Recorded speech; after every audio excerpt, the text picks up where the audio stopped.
مجھے اس وقت یاد آ رہا ہے ڈاکٹر مورس بکیل کے بارے میں، اور میں اس کی مثال دینا چاہتا ہوں کہ ڈاکٹر مورس بکیل ایک مشہور سائنسدان اور ڈاکٹر تھے، اور انہیں ملا تھا French academy award in the field of medicine.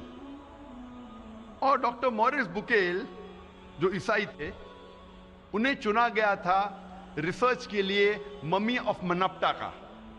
Mummy of منپٹا وہ فرعون جو موسیٰ علیہ السلام کے وقت تھا، اس کے جسم، اسے کہتے ہیں ممی، اس کے اوپر ریسرچ کرنے کے لیے ڈاکٹر مورس بکیل کو چنا گیا تھا۔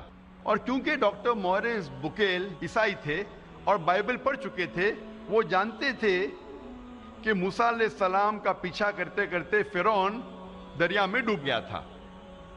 لیکن جب وہ سعودی عربیہ پہنچتے ہیں، وہاں ایک مسلمان انہیں کہتا ہے کہ قرآن مجید میں لکھا ہے سورہ یونس میں سورہ نمبر 10 آیت نمبر 92 میں کہ اللہ سبحانہ وتعالیٰ فرماتے ہیں کہ ہم فرعون کے جسم کو محفوظ رکھیں گے تاکہ وہ آنے والے لوگوں کے لیے نشانی بنے۔ تو مورس بکیل کو یہ پتا چلا کہ قرآن مجید 1400 سال پرانی کتاب ہے، اس میں یہ لکھا ہے کہ ہم فرعون کے جسم کو محفوظ رکھیں گے تاکہ آنے والے لوگوں کے لیے نشانی بنے۔ وہ چونک گئے اور وہ قرآن مجید کا ترجمہ پڑھے، اور قرآن مجید کا ترجمہ پڑھنے کے بعد اتنا متاثر ہوئے کہ قرآن مجید کو اچھے سے جاننے کے لیے انہوں نے 50 سال کی عمر میں عربی سیکھی۔ آپ سوچ سکتے ہیں ایک غیر مسلم، ایک عیسائی 50 سال کی عمر میں عربی زبان سیکھ رہا ہے قرآن مجید کو سمجھنے کے لیے۔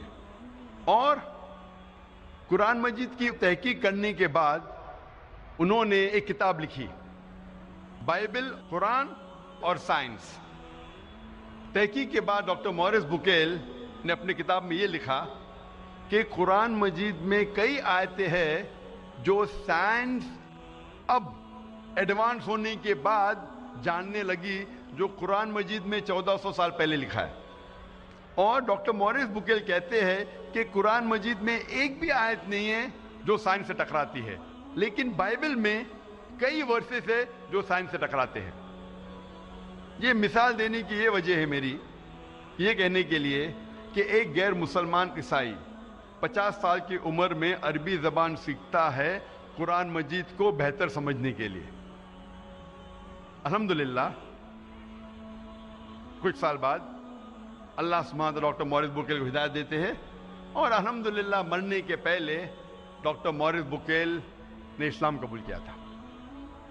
تو عمر کبھی بھی وجہ نہیں ہے ایک انسان کو اچھے کام سے روکنے کے لیے، لیکن ہر مسلمان کو ڈاکٹر مورس بکیل جیسا جذبہ نہیں ہوگا، لیکن پھر بھی ان کے پاس بہانہ نہیں ہے۔